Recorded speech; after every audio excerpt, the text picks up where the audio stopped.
Assalamualaikum warahmatullahi wabarakatuh. Ketemu lagi di Ruang Kreatif Official, channel bahasan seputar multimedia mulai dari review peralatan dan teknik produksi, editing, animasi, desain grafis, serta seni kerajinan tangan. Apa kabar Sobat Kreatif? Semoga senantiasa dalam keadaan sehat selalu ya, diberkahi usianya dan juga dimurahkan rizkinya. Terima kasih sudah menyimak video ini dan juga memberikan dukungannya melalui like dan subrek. Hari ini kita akan membahas tentang bagaimana kita bisa men-setup studio green screen dengan mungkin ruangan yang minimalis ya. Artinya kita tidak memiliki ruangan yang luas yang hanya misalnya nih standarnya antara ukuran 3 kali 3 meter misalnya ya, tapi paling tidak bisa kita pergunakan untuk studio green screen. Bagaimana caranya? Yang pertama, kita harus persiapkan settingan untuk green screen-nya sendiri. Apakah mau dipermanenkan misalnya nih dengan menggunakan papan gitu ya, atau GRC yang memang kita bentuk seperti halnya di studio saya ini menggunakan GRC yang memang kemudian warna green screen ini saya cat ya, jadi tidak menggunakan kain. Tapi kalau seandainya Sobat Kreatif ingin membuatnya tidak permanen, maka bisa kita manfaatkan kain green screen yang nantinya bisa kita setup dengan rolling ya, jadi bisa ditarik, bisa digulung gitu ya, seperti studio foto. Nah, kalau seandainya mau praktis lagi, bisa menggunakan roll banner. Nah, roll banner seperti ini, atau mungkin bisa kita gunakan tripod ya, tripod lampu kanan dan kiri, lalu kita kasih untuk tiangnya ya, penyanggah tiangnya dengan besi yang sama, ukuran yang sama. Kemudian kita masukkan atau kita taruh green screen-nya di situ. Itu juga bisa dipergunakan sebagai green screen portable yang bisa kita manfaatkan untuk indoor maupun outdoor. Kalau seandainya Sobat Kreatif menginginkan tampilan untuk backgroundnya misalkan suasana sawah ya, suasana pegunungan atau suasana perkotaan, nah berarti kita juga harus syuting posisinya di outdoor agar ketika nanti antara objek dengan background di grading atau di color balance ini sama ya. Jangan sampai kita menggunakan latar belakangnya itu outdoor, tapi kita syutingnya indoor. Nah ini kadang-kadang ketika disatukan gambarnya ini kelihatan banget kalau itu tempelan ya, tidak nyata gitu loh.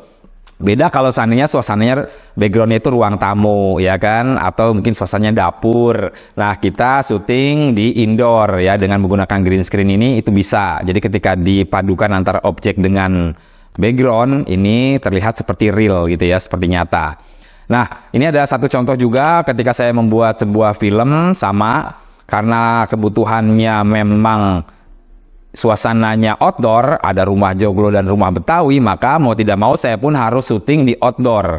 Hanya saja saat itu saya menggunakan blue screen, tidak green screen, karena untuk menyamarkan antara warna daun yang warna hijau dengan warna latarnya. Jadi ketika dilakukan proses chroma key ini tidak menyulitkan ya.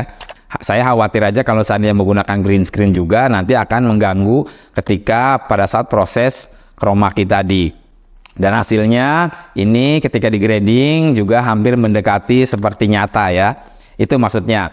Kemudian yang kedua, apabila kita menginginkan studio yang dimana memang kita tidak memiliki bantuan pencahayaan atau lampu dengan harga lampu yang wow gitu ya. Misalkan softbox minimal mungkin softbox yang sederhana harganya 500 ribuan gitu kan, bahkan sampai 1,5 juta, bahkan 2 juta.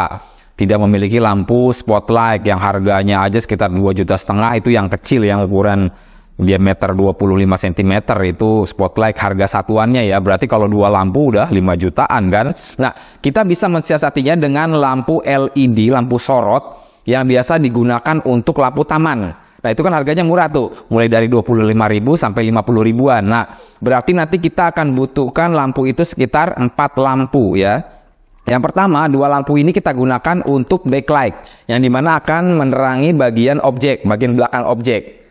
Tujuannya untuk apa? Agar pantulan warna hijau yang terdapat di background kita ini tidak nampak di bagian sisi tubuh kita. Sehingga dengan adanya bantuan lampu backlight ini akan menutup pantulan dari warna hijau, sehingga ketika di cropping ini kulitnya nampak bersih ya, croppingannya itu rapih, tidak ada unsur warna hijau yang tertempel di area kulit kita. Kemudian lampu fill light. Nah fill light ini untuk menghilangkan bayangan, karena kan jarak antara objek dengan green screen ini minimal 1 meter ya, jangan kurang dari itu.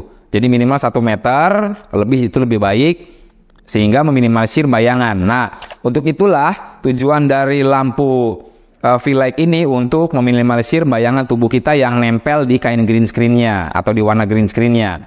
Kemudian ada K-light. K-light ini tujuannya untuk membuat objek ini nampak lebih terang. Bisa menggunakan softbox, kalau tidak ada menggunakan ring light ya. Nah, ring light ini juga kan harganya tidak terlalu mahal ya, yang bisa kita beli 2 buah agar lebih memperkuat kanan dan kiri untuk menyinari bagian objek atau tubuh kita. Sehingga ketika dinyalakan lampunya itu tidak menyilaukan. Kalau seandainya menggunakan lampu LED tadi, itu kan terlalu silau ya, sehingga kita membutuhkan filter tentunya. Nah, ini sangat mengganggu sekali ketika nanti proses syutingnya. Seperti itu. Nah, lalu kalau seandainya kita ingin mengambil objeknya ini secara keseluruhan atau seluruh badan, sedangkan kita hanya memiliki ruangan yang cukup sempit, misalnya saja untuk panjangnya hanya 3 meteran, artinya antara jarak objek dengan kamera ini kan tidak terlalu jauh. Lalu bagaimana solusinya? Sedangkan yang bisa diambil hanya bagian mediumnya saja. Karena terlalu sempit ya, artinya kita hanya bisa mengambil sampai dengan batas pinggang, sedangkan kita ingin sampai kaki nih. Nah, solusinya adalah kita ubah posisi kamera yang semula landscape menjadi potret. Ini lebih aman tentunya. Sehingga akhirnya kita bisa ngambil secara keseluruhan. Hanya saja nanti dimohon agar si objek atau si pembawa acara tadi tangannya tidak kemana-mana ya. Maksudnya tidak terlalu jauh ya. Tangannya misalkan ketika lagi memberikan informasi mungkin batasannya hanya segini, sedangkan tangannya melebihi dari batas frame kamera. Ini nanti ketika di cropping akan terpotong nantinya ya. Karena itulah diperlukan untuk ada batasan-batasan di mana si objek ini tidak berlebihan dalam bergerak. Karena ruangannya sangat sempit sekali karena diambil posisi gambarnya itu potret. Demikian tadi tutorial singkat tentang bagaimana kita bisa menciptakan studio sendiri, studio green screen yang minimalis yang dapat kita pergunakan untuk membuat sebuah konten video. Semoga dapat bermanfaat dan terima kasih sudah menyimak video ini hingga selesai. Tetap semangat dalam menebar manfaat bagi orang banyak. Wassalamualaikum warahmatullahi wabarakatuh.